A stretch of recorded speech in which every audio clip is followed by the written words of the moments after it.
हिंद दोस्तों, JNM academy classes में आपका स्वागत है। आज हम देखने वाले हैं जीवों में जनन। क्लास 12 के बायोलॉजी का फर्स्ट चैप्टर है जीवों में जनन। तो मोस्ट VBI ऑब्जेक्टिव क्वेश्चन, जिसमें से पहला क्वेश्चन है आम के फल में खाने वाला भाग है, क्या है?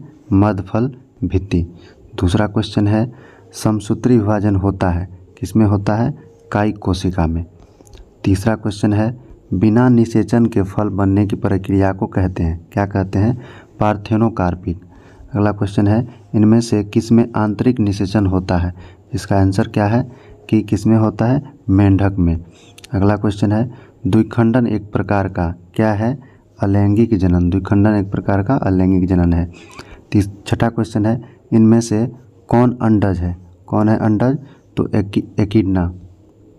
अगला क्वेश्चन है इनमें से पूरे जीव में एक ही बार पुष्पित होता है, पूरे जीवन में एक ही बार पुष्पित होता है, कौन सा? तो बांस। उसके बाद है आठवां क्वेश्चन है निम्नांकित में से कौन द्विगुणित है? कौन है द्विगुणित? तो युग्मनज। युग्मनज क्या है? द्विगुणित है। किस फल का बीज चोल खाया जाता है? किस फल का? तो इनमें सभी है, मतलब शरीफा, लीची और जायफल, तीनों का क्या है कि इनमें से बीज चोल फल खाया जाता है। युग्मकी पाई जाती है, किसमें? शैवाल में। उसके बाद 11वां क्वेश्चन है अंड प्रजक निम्नांकित में कौन है? सर्प, मगरमच्छ, मुर्गी, इनमें सभी। तो इसमें होगा इनमें सभी, क्योंकि ये तीनों ही अंड प्रजक है। निम्नांकित में कौन सत्य फल है? सेब, नाशपाती, काजू या नारियल? तो नारियल क्या है? सत्य फल है। अगला है मुकुलन द्वारा जनन किसमें होता है? मुकुलन द्वारा जनन किसमें होता है? तो ये होता है ईस्ट में। ईस्ट में जो है मुकुलन द्वारा जनन होता है। 14वां क्वेश्चन है निम्नलिखित में कौन मिथ्या फल है? मिथ्या फल सेब है। इनमें से कौन द्विखंडन किसमें पाया जाता है? इनमें से द्विखंडन किसमें पाया जाता है? किसमें पाया जाता है? अमीबा में। जेम्यूल्स बनते हैं, जेम्यूल्स किससे बनते हैं? तो स्पंज में। लीची का खाया जाने वाला, 17वां क्वेश्चन है लीची का खाया जाने वाला भाग कौन सा है? बीज चोल। 18वां क्वेश्चन है बिना निषेचन के फल निर्माण को क्या कहते हैं? और निषेकजन। 19वां क्वेश्चन है 19वां निम्नलिखित में से कौन सही है? स्पॉन्ज का जूस्पोर या पेनिसिलियम में ज्यूमलस, शैवाल में कोनोडिया या हाइड्रा में कलिका यानी बड। तो हाइड्रा में कलिका सही आंसर होगा, क्योंकि हाइड्रा में जो है कलिकाएं फूटती हैं। और हाइड्रा जो है ये अमर जीव है, इसे अमर जीव माना जाता है क्योंकि कभी मरता नहीं है।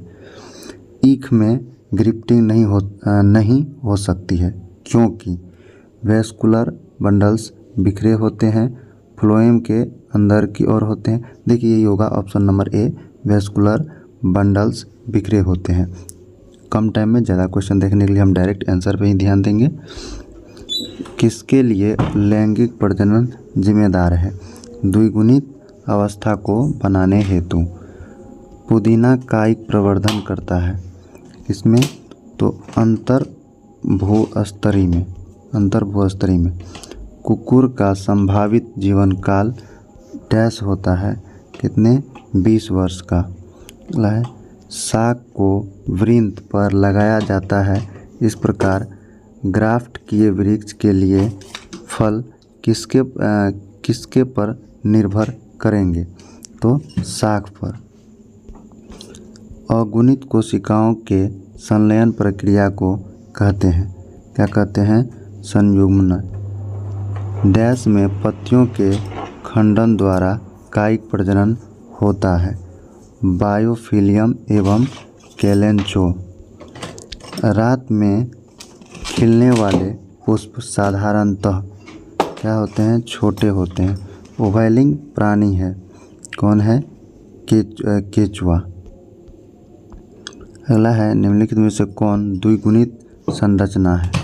द्विगुणित संरचना अंडाणु, शुक्राणु, युग्मनज या इनमें सभी। द्विगुणित संरचना युग्मनज है। जन्म से लेकर प्राकृतिक मृत्यु के बीच की अवस्था को कहते हैं जीवन काल।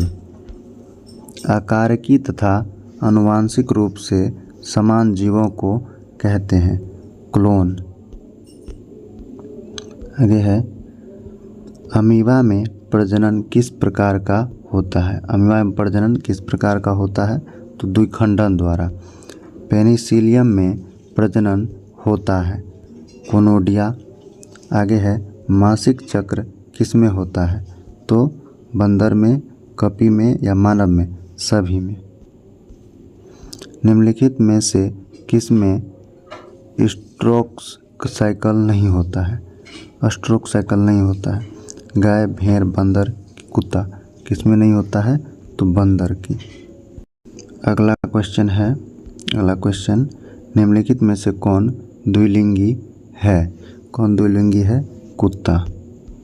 निम्नलिखित में से किस में युग्मक स्थानांतरण के लिए जल की आवश्यकता नहीं है? किसके लिए? तो जिम्नोस्पर्म। अगला क्वेश्चन है, भ्रूण के विकास की क्रिया को कहते हैं? क्या कहते हैं? एम्ब्रायोजेनेसिस। अगला क्वेश्चन है, युग्मक के संचय को कहते हैं? युग्मक के संचय को क्या कहते हैं? तो सिनगेमी किसी। आगे है, इनमें से कौन एक लिंगी नहीं है? एक लिंगी नहीं है। कौन? केचुआ। ये क्या है? द्विलिंगी है। मानव युग्मक में गुणसूत्रों की संख्या होती है? कितनी होती है? तो 23 युग्मक में, यानी कि स्पर्म में और ओवम में। इसमें भी 23 होता है और इसमें भी 23 होता है। कितना होता है? 23 होता है। आगे है, किसमें आंतरिक निषेचन होता है? किसमें होता है आंतरिक निषेचन? तो आवृत्ति बीजी में क्या होता है? आंतरिक निषेचन। चलिए अगला क्वेश्चन है कि किसमें आवृत्ति बीजी हो गया है? 43। निषेचन तक की क्रिया में ओवुल विकसित होकर बीज बनता है, जबकि कार्पेल से क्या विकसित होता है? क्या विकसित होता है? पेरिकार्प। निम्नलिखित में से कौन अंडज नहीं है? कौन अंडज नहीं है, मतलब जो अंडा नहीं देगा? तो मानव। इनमें से किसमें केवल एक बार अपने जीवन काल में पुष्प खिलते हैं? तो बांस में। ये पहले भी आया हुआ क्वेश्चन है। निम्नलिखित में से किसमें 12 वर्ष में सिर्फ एक बार पुष्प खिलते हैं? तो किसमें? नीला कुरेंजी में। प्रकंद का एक उदाहरण है? क्या है? अदरक। कलिकारोपण उदाहरण है? कलिकारोपण कायिक जनन का उदाहरण है। पेनिसिलियम नामक कवक में अलैंगिक जनन मुख्य रूप से किस संरचना के द्वारा होता है? किन संरचना के द्वारा होता है? तो कोनोडिया। इनमें से कौन ठहरे हुए पानी में उगकर ऑक्सीजन खींच लेता है? कौन है? जलकुंभी।